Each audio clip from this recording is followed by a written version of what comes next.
Hail, hail, the Celts are here, and guys, what a 72 hours it's been. We've went from Matt O'Reilly should be in the squad, we might have had a bit of a farewell game for him, to he's on the EasyJet flight, he's away to the south coast to do his medical. We have a great game at the weekend against St Mirren, and then we come into Monday and the rumour mill is in full swing. Celtic are about to complete the transfer of a new left back, so we'll have a wee look at that in the video today, as well as two new names coming into the fray, quickly followed by reports that we're interested in Lazio's Gustav Isaksen, which is a transfer that ticks all the right boxes and one that's got me super excited, as well as Bogusz, Engels, maybe even Chris Mepham as well. Celtic are out in the market, they mean business, and finally, now that O'Reilly's been sold, I guess that'll be the money that will finance the transfer deals that we've got going on. After the game we had at the weekend, but as our first game post Matt O'Reilly, and I do think there was some telltale signs to what the Celtic kind of development could be in the transfer window in terms of the post O'Reilly phase of, Brendan Rodgers' second stint, Brodgeball, whatever you want to call it, our attempt of getting to that level that's required to be competitive and have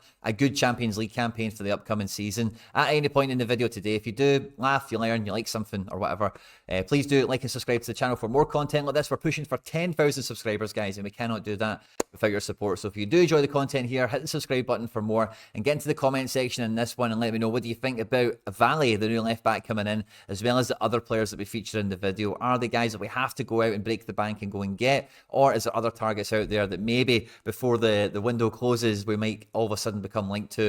And with the speed that we've seen with the left back, really anything's possible now in the final stages of the window, especially with how confident, how assertive, defiant, whatever the word would be, for how Rodgers was post-game against St Mirren. But yeah, let's just get stuck straight into it. Now, one of the main fears I think Celtic fans have had in this transfer window is Celtic don't have the ability to be really agile and just go and get a deal over the line. We've heard nothing about it. The guy showed up, he's in Glasgow, he's got the hoops on, he's holding the scarf up at Paradise, and wouldn't you know it, we've signed a new player. But it very much feels like all of a sudden Alex Valle is going to be joining us from Barcelona, and this deal has got me really excited on a lot of different levels. But I've got to say, first and foremost, I think this is a precursor, something that's going to tell us that Greg Taylor's probably going to get a contract extension, I would expect, in the coming times, because this isn't a player that he could replace Greg Taylor. He could definitely get him out of the team at some point. He's got huge potential and a good pedigree, and we'll get into that in a second. But you don't sign a guy like this on loan without a buy option built into it. I know Barca had to renegotiate the contract and get a minimum fee put in there that Celtic could activate, but anyone could activate that. We could have our pocket picked on this one if he was like a superstar and totally put Taylor out of the team. So I don't think that is really what we're getting in this situation, because if we had any kind of thoughts or feelings around that, surely, with the amount of money that's slushing around, paying £3 million isn't going to be a big ask, isn't something that we should really be pausing for, unless maybe that £3 million ended up going on Adamida, like I mentioned before. And anyway, we'll save that for another day. But as we look at the Celtic squad now, as it sits, especially now post O'Reilly, it does look distinctively different and not for the better. So adding in Valle into here at left back, I think is definitely a good first start for this final furlong of the transfer window, because the left back position has been one that has been on the agenda for as long as anyone can remember, really, at this point. So a guy that comes in at 20 years of age that is a left back and left back. This is a guy that goes up and down the line. And having already kind of looked and dug into Alex Valle, this is a guy that profiles really similar, in my opinion, to Alistair Johnson. Obviously, Spanish, and there's a few kind of maybe cultural differences in terms of the style of play he's been brought up with. Or whatever, but this is a guy that's a bit of a unit in terms of a left back and his ability to play. Sometimes Levante, who was on loan at last year, would play 3-4-3, 3-5-2, and he'd play on that kind of left mid position. And generally speaking, this is a guy that in the Segunda League, in La Liga 2, whatever you want to call it, the Hypermotion League, I think it's called these days, performed very, very well. Levante, one of the bigger teams in the division last season, and for the most part, they're winning most of their games. When he does play, he was pretty effective, but it's not really this is all fine and good, and La Liga 2 is a pretty good standing, is a good level of league that a lot of high prospect players do come through, maybe a few more than you would imagine.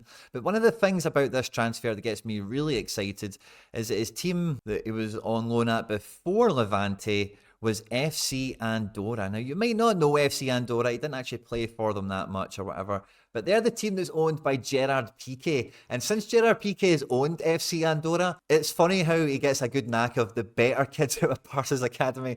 I've ended up playing for Andorra, a few of them over the last couple of years.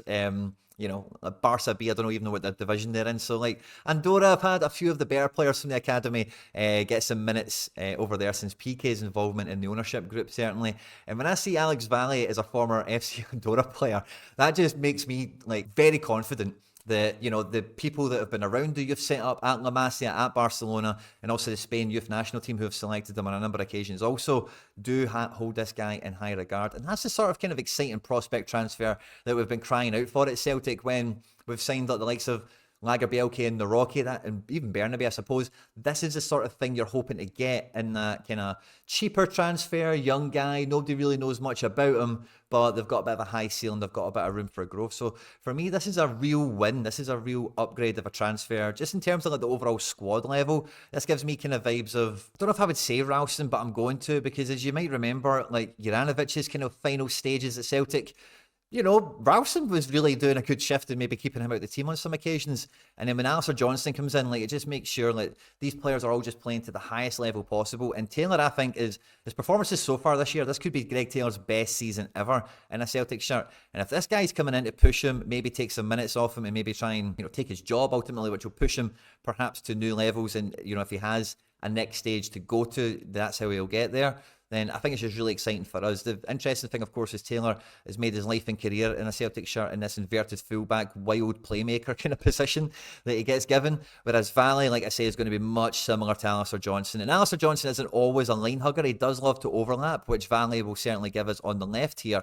But Alistair Johnston is really comfortable coming into this inside channel and allowing the likes of Kuhn or formerly Matt O'Reilly to hang out that little bit wider, and stretch the team in a different way, and kind of trying to lose markers and all the rest of it. So I think it could fit into our shape quite seamlessly. It would give us a bit more of a mirror image in terms of how the fullbacks work, with Greg Taylor being the odd one out of the four, because Ralston, you would say, is very much a line hugger of a fullback as well. But overall, I think this is a great transfer. It's got a nice level of promise around it, but I definitely do think this points to Taylor being fancied by Celtic and they don't want to lose him. They want to give him a new contract, I would imagine, and that might be something that we see come through. Well, like we said, the big focal point is for midfield, because since Matt O'Reilly's left, Rodgers is already on the record as telling us we need two midfielders in that case. And when you look at the midfield, how it's sitting there now, and really how the game went against St Mirren, like Bernardo for me was anonymous, absolutely missing. And I wasn't at the game, so I'm happy to take any insight and any opinions, any contributions from you guys in the comment sections who were at the game, and anything on Bernardo in particular, feel free to drop it in the comment section down below. But for me, he was too often trying to do this O'Reilly job and he was just never in the picture. McGregor and Hatate get all the headlines on the day, of course, and I think this might be the next kind of step for Celtic, where we're putting McGregor back into his natural habitat, getting the best out of Hatate in the process, but then what that needs is like a Busquets type figure. Now, Bernardo has been said to be like a deeper, kind of more like what we've seen from McGregor over the last season, midfielder, from his prospectus, if you like, when we first got him in on loan. But we've seen him be a bit more box-to-box coming in from O'Reilly, and his highlight reel really does show that that's why Celtic fans were excited to have him back. But if you look beyond his highlight reel, like so often, very much like St Mirren, he's like a 5 out of 10. Like, he does nothing really wrong, but it doesn't really help too much with the team. And he's not, like, again, I don't remember anything he'd done. And I was watching out for him in particular, just seeing the post-O'Reilly kind of midfield. And whenever I could find him and whenever I could see him in the picture, like, he just wasn't doing it for me. So with the couple of midfielders we've been linked to, there's a few names that are familiar and we've got a new one into the mix. We'll start with the new one because it's a wee bit more fun, a wee bit more exciting. And it does play into this idea, I think, that we're going to be going for a bit more of a Xavi and Iniesta kind of play in midfield versus the kind of like, and again, I'm just using archetypes from like the top end of football, but like O'Reilly has been like our De Bruyne, that big kind of playmaker guy that will go box to box, but is like a final third player, and then having two kind of ball playing box to box mids in Hatate and McGregor, and all three of them have been doing that kind of 8-8 role where they're all playing like an 8-man, a number 8 midfielder, going box to box, line to line, and taking up positions, using the inverted fullback to good effect, etc. So I do think there will be a little bit of a change in here, but say if you put the likes of Hatate and McGregor in here, you do need a bigger guy at the back here. And the main player we've seen linked, Celtic have now actually launched their official first bid for him, and that is Arne Engels. Now, Arne Engels actually started his Bundesliga campaign this weekend with Augsburg, and like as we can see here, generally this guy is a deeper line midfielder. Sometimes he's even played in right midfield or right back. And Augsburg, a very defensive, relegation threatened end kind of team. But at the weekend, they tried playing him in a bit more of the Scott McTominay role or the Matt O'Reilly role, depending on how you want to think of it. And he had a bit of a shocker, it must be said. Augsburg drew the game 2 each, and he was rather ineffectual. He had a big chance missed as well. And when I seen this at first, I thought, are Augsburg now thinking, hold on, should we play this guy as if he's Matt O'Reilly and see if we've got a better player on our hands than we think?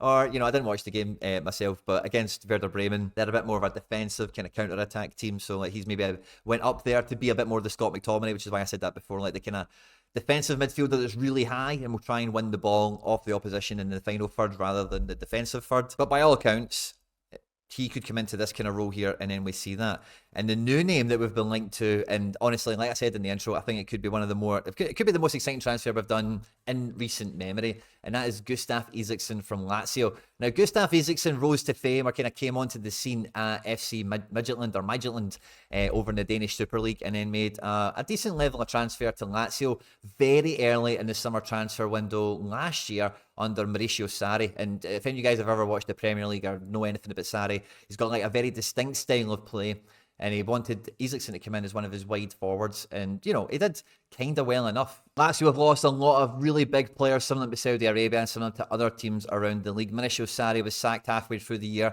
They finished 7th. They ended up in the Europa League places, and Isaksen wasn't really an ever-present part of their team. But having watched a fair amount of Lazio last year, like, and we played them last year as well. We got to see Isaksen up close and personal. He was very good against us, if you don't remember. But this is a guy in Serie A and playing Champions League for Lazio last year that was effective, was very much of the level. Now, fair enough, he's not grabbed a place in the starting 11 by, you know, the scruff of the neck and made it his own. But the Lazio front line is quite competitive. Last year they had Ciro Immobile there and a few other players, and you know, like, he's done well enough for the most part. But I think this is a transfer for me that Celtic were probably quite close to doing, or very interested in doing, from when he was back at Midtjylland before moving to Lazio last summer. And this is a move that I remember Lazio doing it and thinking, I would have loved Celtic to get this guy over the line. Because this guy for me, like, yeah, he can play in the front line like he's done in Lazio to good effect. But this guy for me in a Celtic team is very much more going to be like an attacking midfielder, like a dovetail to McGregor and Hatate, that kind of position. Now, you know, it's very possible, very likely he could play as one of the strikers off of the front three. But then that would lead me to thinking that maybe we're going to lose someone out of the attack. And I know we all want to hang on to Kyogo, but if this guy does come in to play frontline football, then, you know, who's he kicking out of the team? But yeah, I think attacking midfield through the middle is definitely something that we would get, you know, a proper Matt O'Reilly level replacement. Because if we did bring in Gustav Isaksen and just played him in the midfield we have right now, he could do everything O'Reilly was doing for us. Maybe not quite the same physical presence, but when it comes to actually just affecting games, winning matches, being that creative spark, mixing up with the likes of Hatate, feeding the front three that we've already got. Like, and he could play in this front line, I suppose, but with the form of Kuhn, it's hard to imagine that we would get a £14 million replacement for him. Or, like I say, Kyogo and Ida are pretty nailed, so it's hard to imagine he's coming in through there. And yeah, Dyson probably needs some actual cover, but again, I don't think we're spending £14 million on cover. Now, it would be a loan with a obligation to buy, is I think the way this deal is being mooted is being structured. But this would be the best piece of business I think Celtic could possibly do, in terms of, like, we sell O'Reilly for big money, and then, do you know what, we're actually going out there and getting another guy of a really high level that really should hit the ground running for us. And if it is that loan with obligation to buy, we've got that kind of security, I guess, that it didn't work out, which Celtic love having those little insurance policies on. So I'm really hopeful that this deal could get done. I think he would want to come to Celtic, play another season of Champions League football rather than Europa League, where he's not certain to break into the team, whereas for us, he could be the main man. And similar to O'Reilly and a lot of the other players that have left Celtic over the last couple of years, like, you know, you play well for us for a couple of seasons, then it's mutually beneficial for all parties. So I think this Isaksen one is one to be really excited about. It's a huge statement of intent, and I'm really crossing my fingers that this one happens. But I struggle to think that we're going to get Isaksen and Bogusz. So I don't know if something's happened with this transfer, and that's why the Isaksen, interest came to life. Maybe something's happened on the player side or on Lazio's side where he's now available, whereas previously he wasn't. But it's hard to imagine, like, this guy's going to cost a thick end of £9 million as well. And I would think, again, Matusz Bogusz comes in to be like a straight O'Reilly replacement. Stature-wise, he actually fits the bill much, much better than Isaksen in terms of physical prowess, certainly. But it's hard to imagine we would go and get two replacements for O'Reilly, because I do think that Engels will be the next midfielder that comes in, and then it is going to be either Isaksen or Bogusz. And Julie, with the versatility that Engels would seem to offer us, like, you know, the level he's been playing at in the Bundesliga, technically, the pace of it, he should do very, very well for us domestically. The big question is, of course, in European football. But the versatility he offers across the midfield positions, as well as the versatility Isaksen, I'm going to say Isak there, Isaksen offers really across attacking midfield and the entire front line, is huge value for money. I know Celtic love getting 3 players in one if they possibly can. And then the only position anyone's ever looking at this stage is centre-back, and those links to Chris Mepham have re-emerged again. Now, Mepham, by all accounts, is a top-end English Championship level centre-back, maybe not quite there to be better than a relegation-threatened Premier League club kind of stage. And we've done really well out of this market before for a number of different players that can do very well for us domestically. And, you know, if they're good enough, like, they can have their moment in the sun when it comes to European football. We've had plenty of Celtic heroes that have came from like the English Championship, maybe sometimes League One, and went on to be heroes in Europe for us, and you know, maybe we'd never make money off them or whatever, but they, you know, they fit the bill. And Mepham feels like another one of these signings, kind of similar to Valle in the sense that I don't think it is an out and out upgrade on Scaldini on Scales, and I think if Mepham does come in, whether it's on loan or we buy him or whatever, like, I still think that this is Scales' job to lose. And I don't think that somebody of Mepham's kind of standing comes in and kicks him out the team.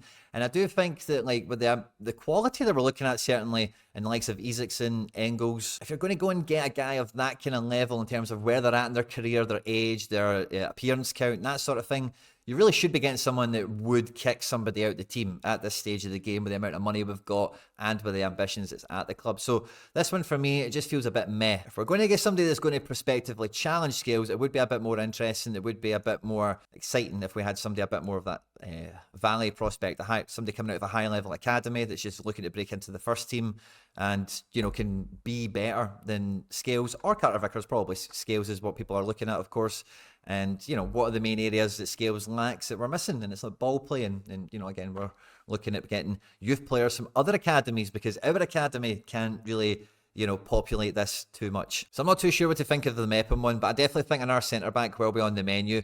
And I think that's the position where we could get another surprise between now and the end of the window, like a name we've not been linked to before. Maybe a guy that's just not been on the Celtic agenda before. With O'Shea now being at Ipswich, and then all the other kind of tropey ones that keep coming up, like Scott McKenna and whatever, all these transfers are now done in a way at other clubs.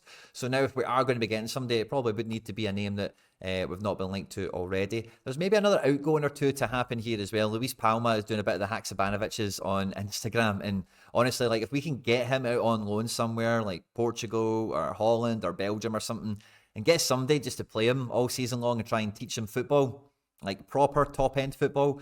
He's got great technique and he's obviously got like a natural talent there with what he does, but this guy really needs to go to school, you think. So let's hope that's a loan move on the way out for him. Maybe that does then add into Isaksen coming in as maybe an extra forward here, and then the Celtic front three is like rotating every match perhaps.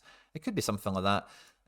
But yeah, so let's watch out for Palma. We expect Mikey Johnson's on his way out as well, which probably leaves this to be Yang and Forrest for backup winger. But I think the best 11 we could shape up with these level of transfers coming in, like, this is like, would we come out of the window stronger looking like this with no Matt O'Reilly, with still maybe not an upgrade at centre-back, and, you know, with signing Bernardo and Ida, like, they've not maybe moved the team on too much, I suppose, but those guys, oh, Bernardo played Europe, but Ida didn't. Yeah, would we accept this as a team stronger at the end of the window?